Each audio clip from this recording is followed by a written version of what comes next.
Okay, we are going to do some two-voice practice, and this is from our murder case.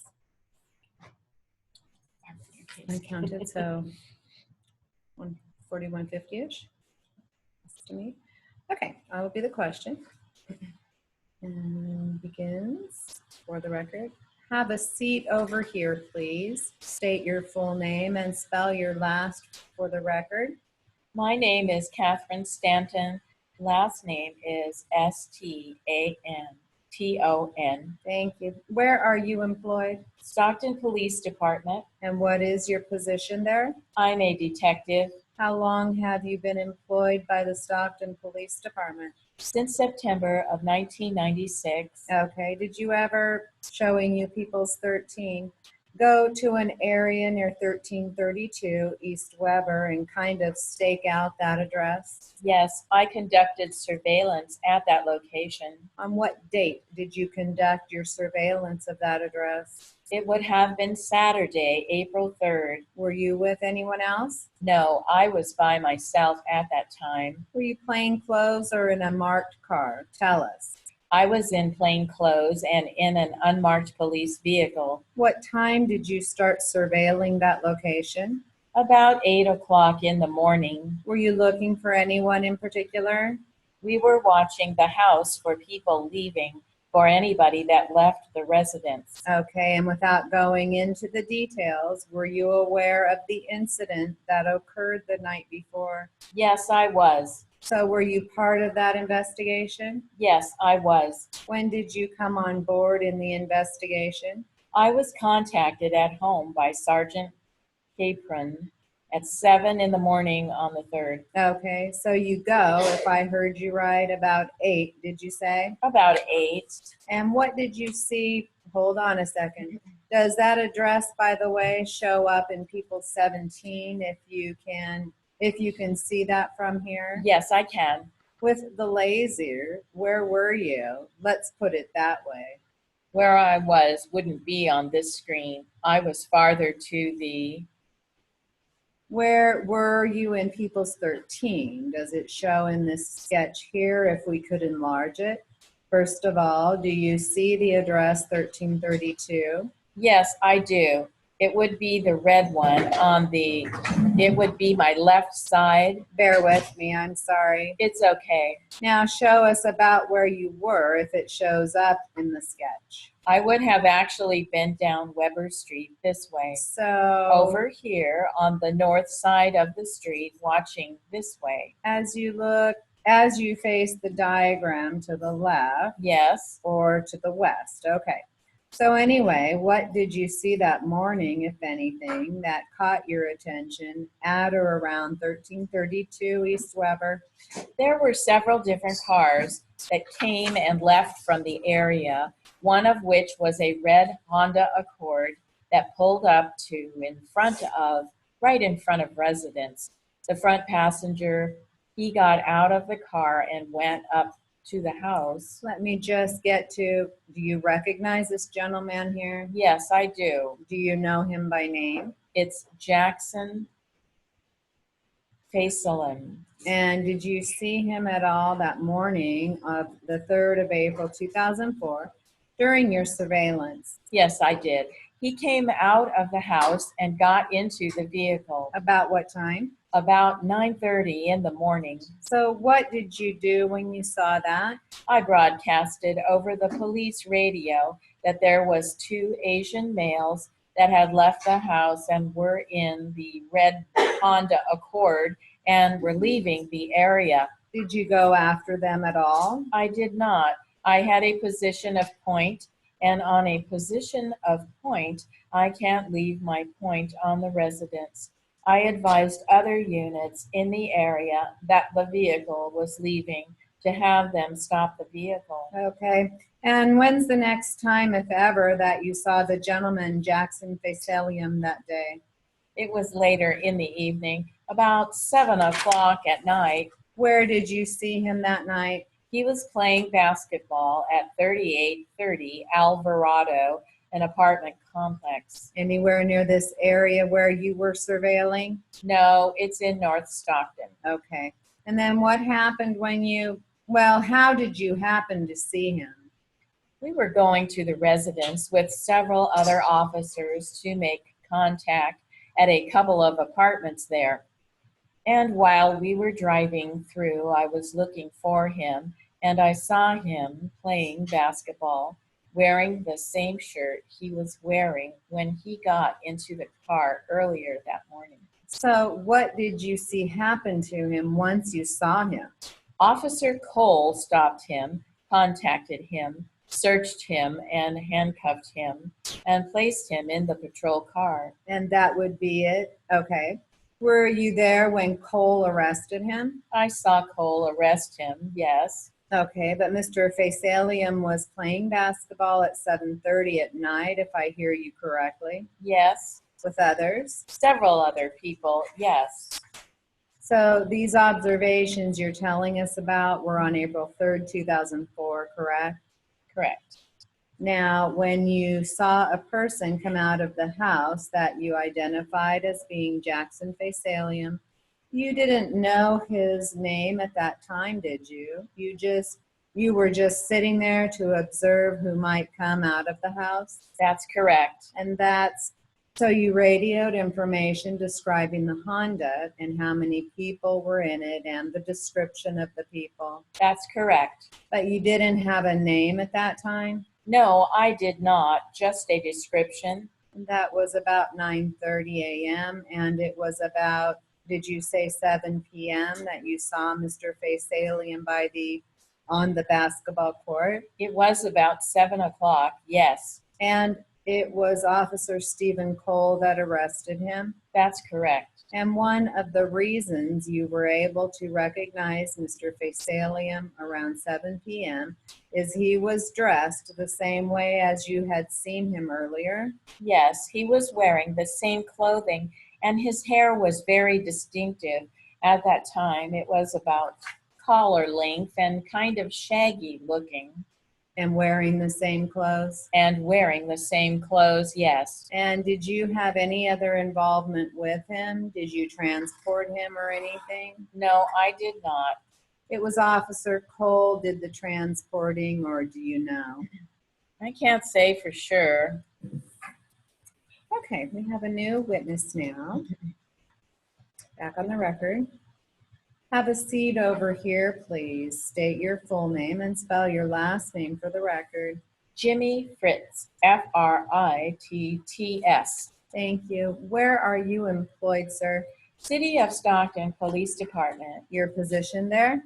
Currently, I'm a patrol officer. How long have you been employed by the police department? Over 10 and a half years. Did you participate in the search of 1332 East Weber in Stockton? Yes, I did. On what date did you participate in that search? April 2nd of 2004. Did you guys have a search warrant? Yes, we did. And were items seized pursuant to the search warrant? Yes. Did you book the items that were seized? Yes, I did. Did you make a list of the items that you seized? Yes. Let me show you Peoples 107 and ask you if you recognize this item. I'm taking the contents out of it. First of all, do you recognize the exhibit and the envelope? Yes. What is it? It's a digital gram scale that was located in that residence. A digital gram scale? Yes. Okay. And you booked it and placed it in evidence, is that correct? Yes, I did. Marking as Peoples 108, do you recognize this exhibit at all? Yes. What is it? That's a DOJ envelope that contains some suspected narcotics that we had located at another residence. That you located where? At an apartment around the corner, 15 North Sierra, Nevada. Peoples 13. Which apartment number was that? 24, I believe, which would be... Let me just specifically address just what you found at 1332 East Weber. Maybe I wasn't clear. So at 1332 East Weber, did you find the scale, the Jennings scale that I showed you? Yes, that scale in your hand, yes. Okay, now when you found this digital scale, was there anything on or about it that caught your attention? There was some off-white residue that was on the scale. Some off-white residue that was on the scale. Correct. What else did you find at 1332 East Weber? Located a leather holster. And did you book that? Yes. Marking as People's 109. You recognize this exhibit? Yes. You recognize this? Yes, I do. Where did you find, what do you call this? It's a holster. Like a purse for a gun. Yes, small sidearm. Pardon me, what did you say just now? For a small sidearm. Where did you see this? This was located in the northeast bedroom of that residence. Of 1332 East Weber? Correct. And which room? Did I cut you off? The northeast bedroom. If you can give us an idea on People's 17 where the northeast bedroom is, if it shows. First of all, do you recognize 1332 East Weber on there, or can you even make it out? Maybe it's easier. Let me show you People's 13. Okay. Show us with the laser where the northeast bedroom would be of 1332. It would be in the top right corner. With the laser, could you point? Oh, I'm sorry.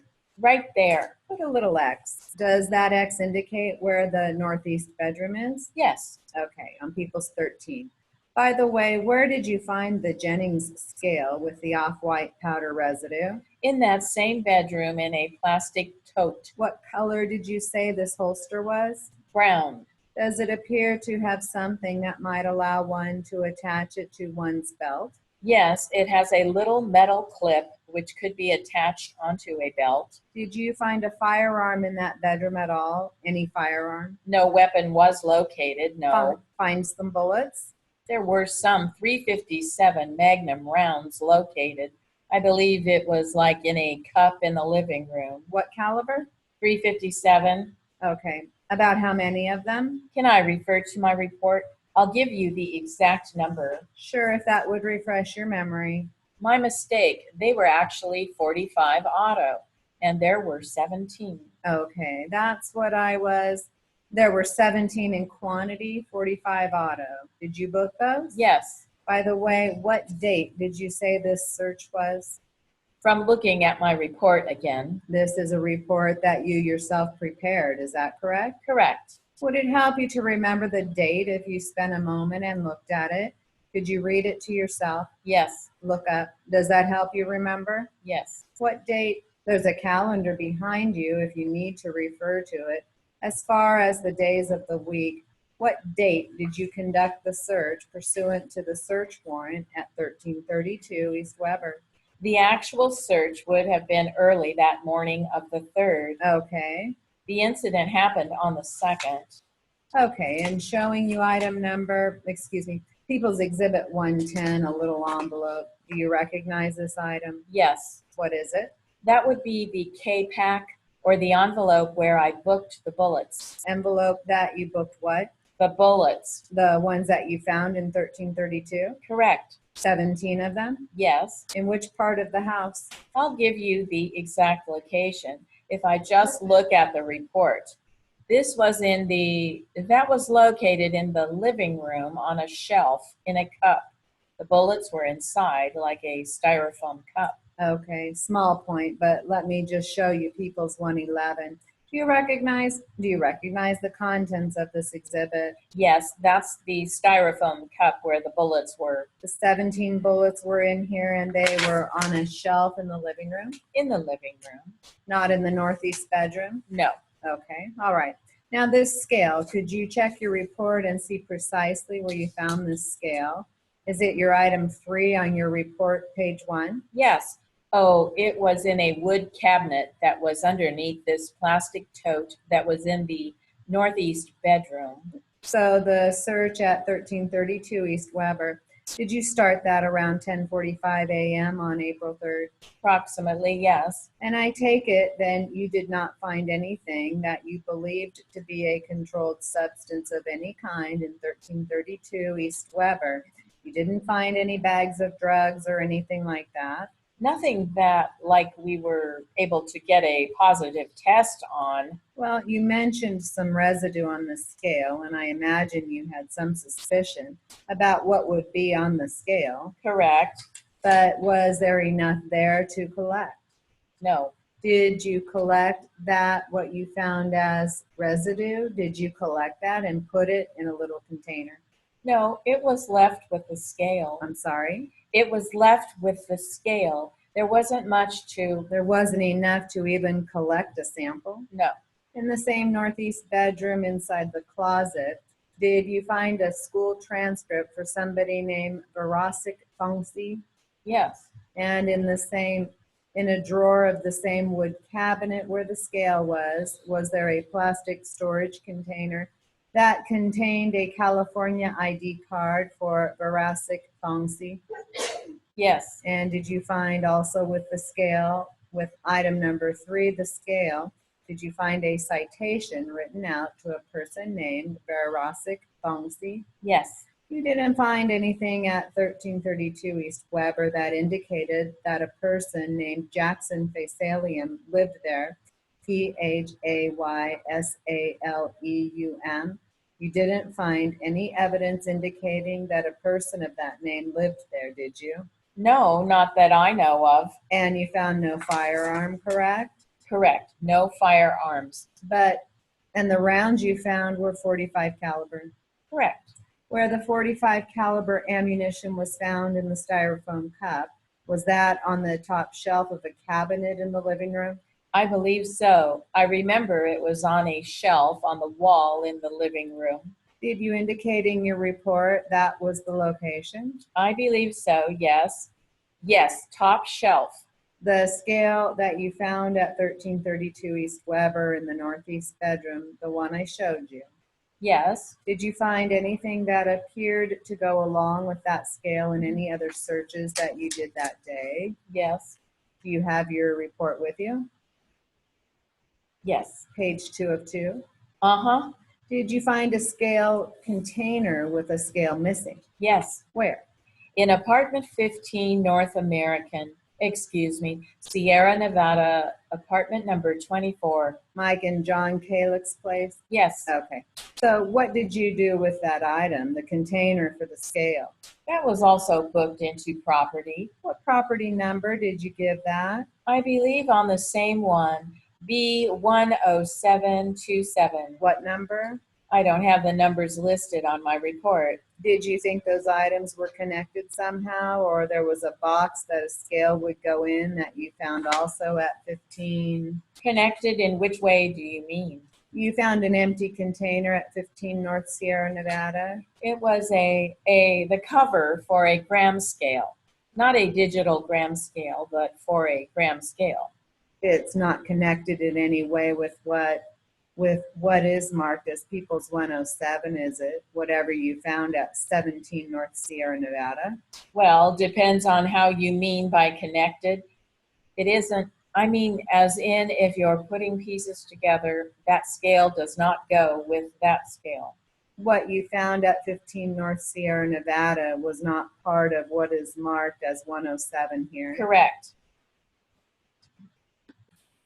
Okay, this will be some two-voice practice at 160 words per minute. Beginning with a question for the record. You are Billy D. Childers, the petitioner in this case. Billy D. Childers. Yeah, Childers. Give us your address, where you're at now. Route 3, Box 424, North Judson, Indiana, zip code 46366. And on August 19, 1995, a Monday, you were employed at Ford Motor Company stamping plant in Chicago Heights, Illinois. Right. And you were working at that time. You were working what is called shift number 2, the day shift. Right. And on that date, how long had you been employed by Ford Motor Company before that date? Before that date, let me see. Well, I hired in on August the 11th in 1969. All right, and you are still employed there, is that correct? Right. And you're on a medical leave now? Right.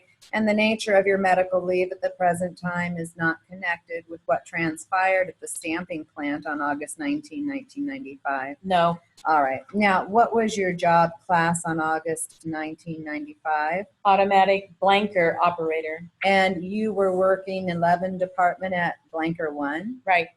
And your duties as an automatic blanker operator, would you describe them to us, please? Cut steel. All right. Now, after you cut the steel, what do you do with it? It went in a stacker, and then you pull them out and they band them up and they haul them off. And so on August 19, 1995, about close to 2 p.m., while working at Blanker 1 in 11 Department, you sustained an on-the-job injury. Would that be correct, sir? Correct. At that time, would you tell us what you were doing and what happened to you? Well, see, the blanker itself, it made two pieces at one time. One comes out the west side and one comes out the south side. Well, the one piece that come the west side, it got hung. Okay. It's actually a homemade device to stack it with, and there was a wire. It went across, hooked onto the backhand. This piece of steel would go in because there is a piece of metal here to hold it. Well, a piece of the steel that I was cutting got hung on that wire. Well, if you're cutting 20, 25 pieces a minute, well, by the time I'm over here, by the time I looked back, you got several pieces stacked up there. Well, when I seen that, I stopped the blanker. This had happened many, many times before. So when I went in to free that piece so these other pieces could go in the stacker, just as I touched it, the whole thing just come down and hit my leg. It come right off onto my leg. These pieces that came down, they came off a pile. Were they stacked up? They were stacked on a roller. On a roller? Right. And these pieces, could you tell us what condition the edges of these pieces of steel are? By the way, are they steel? Right. What condition are the edges of the steel?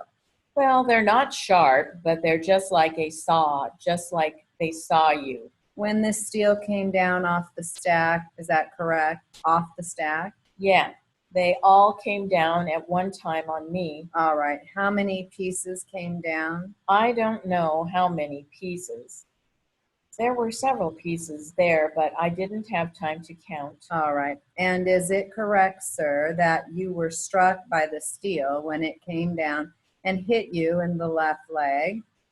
It hit me in the left leg, and I looked down. Where did it strike you in the left leg? Right here. Did the piece of steel strike you between here and here? Yes, it cut all this right through here. So at the most distal aspect, the scar is exactly lateral to the kneecap. At the most proximal aspect, the interior aspect of the left knee, approximately 3 or 4 inches above the kneecap. Then it gets closer as it goes in, see? Correct. How many scars are there? Just the one scar. Just the one scar, and the bottom part of the one closest to the knee, the outer aspect of the left knee, is darker in color than the rest of the scar. Is that correct? It's always been that way. I don't know why. Now, you didn't have that scar before the occurrence, is that correct? No. Now, you know how many pieces of steel cut you? No, because the doctor that sewed me up, he told me that he said that they come in a pile and each one of them hit me. They just cut a layer, a different layer. All right. After this occurred, sir, what happened to you? What happened to me then? Pardon? What happened to me? Yeah. Well, I looked and I seen my coveralls and it had a hole in them and I didn't see nothing. I said, well, it didn't cut me. It paralyzed it. It just numbed me. Well, I started to walk and I believe walked 30 feet. Then my leg just give away and I looked down there again and I seen it was all just laid wide open, but I did not feel it. I had no feeling whatsoever. Now, is it correct that the nurse came down and you were taken by ambulance cart over to the plant hospital? Right. And from the plant hospital, you were taken by regular ambulance to St. James Hospital? Right. And at St. James, you were admitted? Right. Would that be correct? And you were released from St. James Hospital on August 27th, Right. 1985? Right. And in between time, you had seen Dr. Brown? Right. And is it correct that after the surgery, he put on a long leg plaster cast? Would that be correct? The night that he sewed it up, he put a cast on from the toe to my hip. Up into the groin area? Right. And before you left the hospital, had that cast been removed and another one put back on? No. Did he make any changes in that cast? The day that he released me from the hospital, I had to go to his office, and there he took this cast off and put a different cast on all the way from the toe to the hip, which I wore for about 6 weeks. Okay, this will be more two-voice practice. This will be at 170 words a minute, so in sevens. Wolsinski. Pronunciation. Wolsinski. Okay. Begins with a question for the record. Would you state your name for the record, please, and spell the last name? Roman, middle initial C, Walzinski, WALCZYNSKI. Doctor, I will be asking a series of questions in regard to your treatment of 3 patients. If at any time you don't understand my questions, just say so and I'll repeat the question or rephrase it. Would you state your occupation, please? I'm a physician. And what is your home address? I'm having all mail through the office. I will not release my home address. Your office address then? 3172 North Milwaukee. That's my office. What is your phone number there? 276-2323. And does that clinic have a name?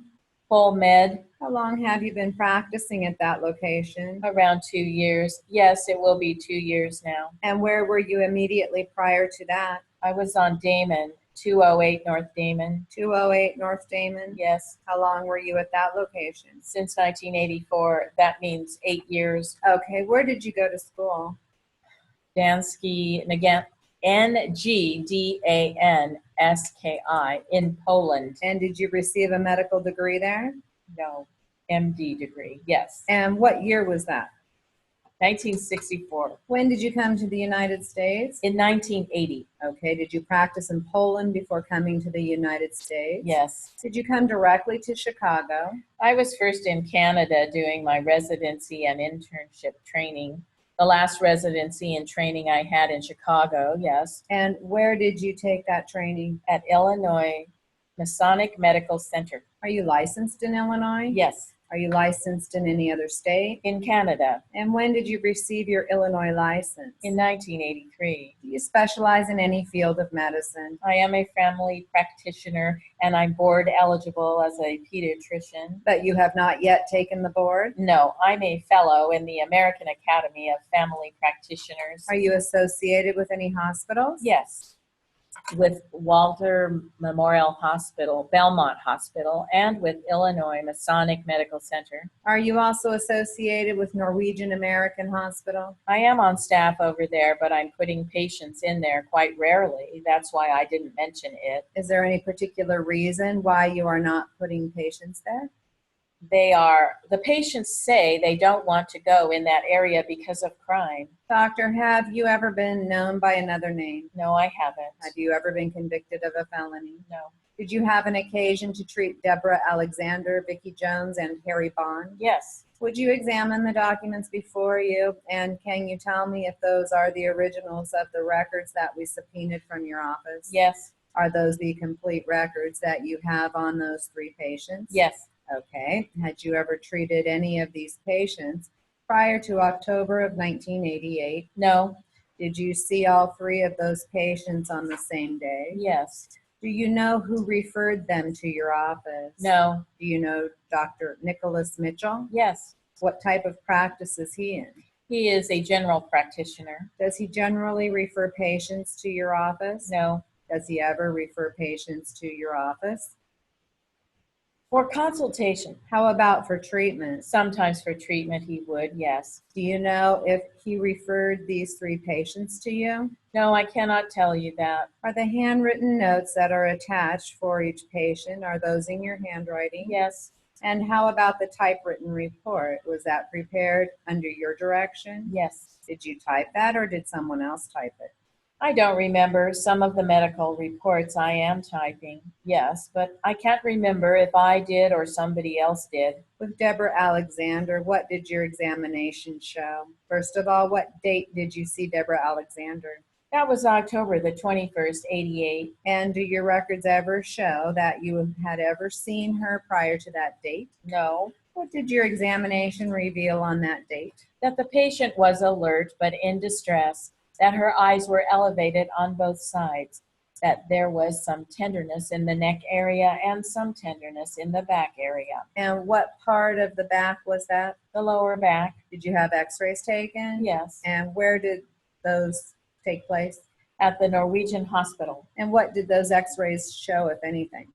You are asking only about Deborah Alexander. Only about Deborah Alexander. They were normal in structure in the cervical and lumbar spine. And what treatment did you recommend? Medical treatment and physical traction. And what kind of medical treatment is that? Usually they were getting pain pills, muscle relaxant, and some sedatives.